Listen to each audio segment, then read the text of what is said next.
Come quickly! Come. Let me see. Come inside. I got a friend coming by and he's somewhat of an expert in the Indonesian kitchen. So I'm gonna make my best bajak sambal. We're going to use it to marinate chicken with. It's an authentic dish, so I think it's gonna be freaking awesome.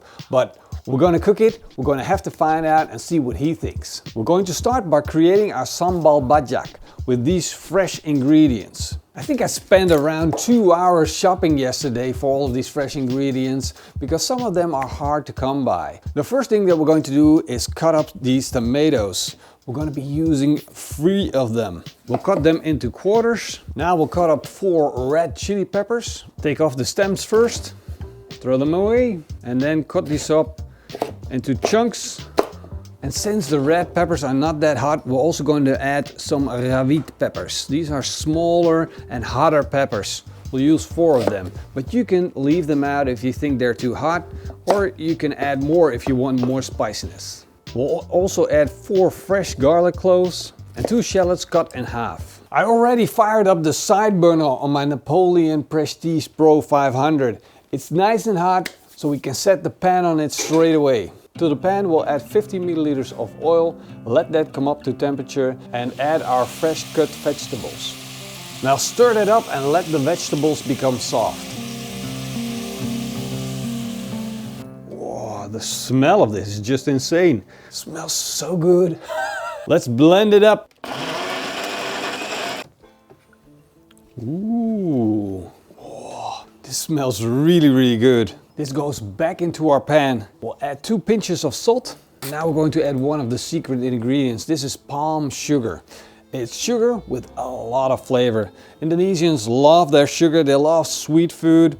And you stick the heel of your knife and break this up. And we're adding around half a tablespoon. Now we get to the stinky part. This is terasi. Basically it's shrimp paste and it smells horrible. But it adds a lot of flavor, so we'll add a few chunks of that. And to enhance the flavors, we're going to add a chunk of laos. It's a root of a plant and it has that fresh smell. Really exciting stuff. We're just going to let it sit there and boil with the sauce.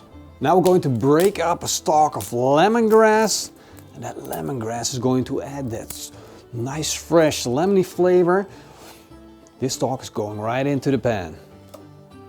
To finish off the flavors, we're going to add a tablespoon of tamarind paste. This is a sour bean paste. This pan is going back on the fire. We'll add another 50 milliliters of oil, and this is peanut oil, and 100 milliliters of water. Now we'll let this simmer for a good 15 minutes for all of the flavors to blend together. Our sauce is done and it's almost turned into puree. Look at that consistency. It doesn't drop off the spoon. It's got a nice shine to it from the oil. Man, this stuff is amazing. I'm waiting for the heat to pop in, and there's a little bit of heat there, but it's not extreme. It's like slowly spreading out into your mouth. You can feel it like, wow. But it's not like the heavy sambals, the strong ones that just eat in your mouth. It's quite light actually. I can say, wow, it's fantastic, but if he says it's crap, we're screwed. So that's why this is great for marinating. We're going to take out the chunks that we have in here, like this lemongrass. We don't need that anymore. And we had something else in here. Let me find it. There it is, the laos. Don't need that either. And the reason why we put this in and we didn't grind it down, because the consistencies of these 2 roots, they are really strong in consistency, and you get these horrible chunks and fibers, and we don't want that for our sauce. We want a smooth paste, and that's what we got right now. So we're going to let it cool down, and once it's cooled down, we're going to take a kilogram of chicken, season it with salt, put the sambal bajak on, and set the whole thing in the fridge and let it marinate for 2 hours. Come quickly! Come. Let me see. Come inside. I apologize for the dog, Huub. Thank you very much. Yeah, hot dog. Hot dog. It was a hot dog. Definitely a hot dog. So let's sit down. Yeah, so let's sit down. You're here for a reason. And the reason is you're gonna make rendang for us. The best rendang you guys have ever had. From the barbecue. That's right. The problem is, we're not gonna make it in this video. Okay. That's the next video. I'm going home. No, you're not going home. Today we're going to test to see if you like my Indonesian recipe. I made batjak chicken, sambal batjak chicken, and sambal batjak ayam. Ayam. So I am pedis. I am pedis.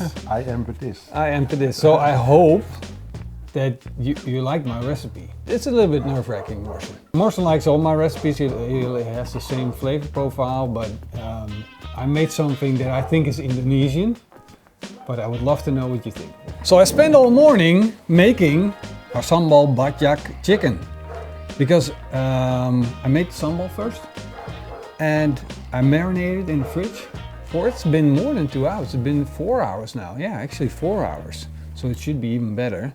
I'm gonna grill this for you. Okay. Then you're gonna try it if you dare Like to. And then you're gonna tell us if you like it and if you approve of it. I'm gonna fire up our Napoleon Prestige Pro. I'm gonna put on all the burners, but I'm going to set them all the way to low. I want the chicken to get a nice crispy outside, get a little bit of that char on the marinade. At the same time, I want to keep it nice and juicy. I think the color looks really good, nice and vibrant. These chicken look amazing and they will only get better. We'll put them on the grill. The barbecue is still cold, so it's slowly getting up to temperature. Now we'll close the lid and wait until we hear that fat rendering down and dripping into our barbecue. You will start to hear that sizzle, and when that happens, we're gonna take a closer look again. Did you see my light, Huub? Yes. You like it? I like it. You don't need it, but it looks cool. The fat in the chicken rendered down and sizzled onto our heat deflectors. And look at it, it's nice and oily on the outside with a little bit of crisp from the char. This chicken looks amazing. And we're now to the point that I'm placing it on the top rack where it just can sit a little bit at a lower temperature over a little bit of indirect heat, so we can just let it slowly come up to temperature and cook a little bit further. This is going to be some juicy chicken. The chicken is done, so I'm taking it off the grill and putting it on a plate so it gets the opportunity to cool down. Let's do it. It's just exciting. So go ahead, Huub.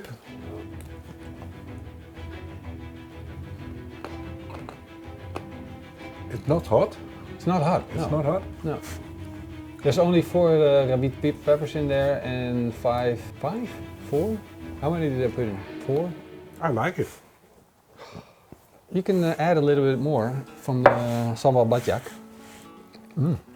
It's nice and mild. I like the seasoning. Yeah? Yeah. It's a thumbs up. Hey, I'm really happy. It's always a little bit nerve-wracking if you're cooking for someone who's here to judge what you're doing. What I like, Yeah?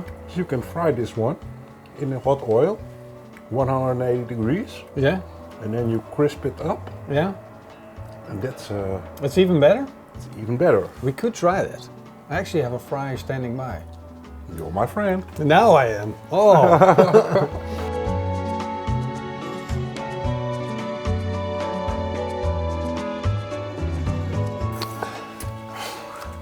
Why are you looking all excited right now? We just fried it. It was already good.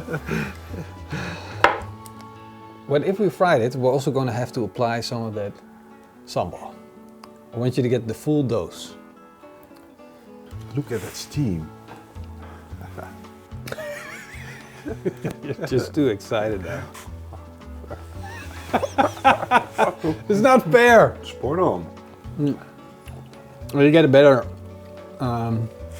sense of that sambal batjak now. You get a little bit more spiciness, more pedis. Yeah. Yeah. Denise, you want to give it a try? Yes. My real question to you is, did I make a good sambal batjak? Yes, you did. And is it, besides it being good, is it something that you, if you would make it, is it like the same thing, or would you have it darker, or? Yes, I make it darker, because I bake it longer, more a longer time. So it becomes, yeah. It's more baking taste in the sambal. You would consider this still a little bit raw, still, as a sauce. Yes. I think I fried it twice. So we started out with tomatoes and a little bit of peppers and then fried it and garlic. And fried the ingredients till they were almost cooked. Yes. Then I grind them down and then with all of the herbs and the sugar and trassi and I fried it again. Did you clean up the tomatoes?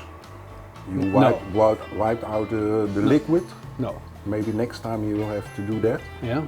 It's a lot of water and water is no taste. Morsen, I have to make you one quickly because we're quickly running out here. There you go, brother.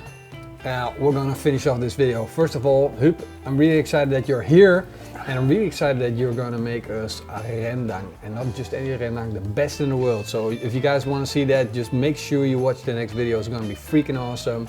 And while Denise is digging her teeth into this beautiful chicken. See, no dance, but a happy face. Hope you guys enjoyed the video, and if you did, then leave us a big thumbs up and a comment down below. Big thank you to all of our patrons and the YouTube member. You guys freaking rock. Hope to see you guys next time. Until then, eet smakelijk. Keep on grilling. Cheers. Mm-hmm.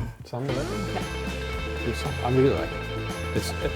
It could be a little bit darker, but it's the flavor. It's no problem, it's more summery. Donker is ook niet altijd appetijtelijk. Het is natuurlijk wel heel mooi fris zo. Ja. Vooral in combinatie met de kip dan. Last one, Morsen, if you want the last one, better hurry up. It's gonna be gone real quickly. Too late.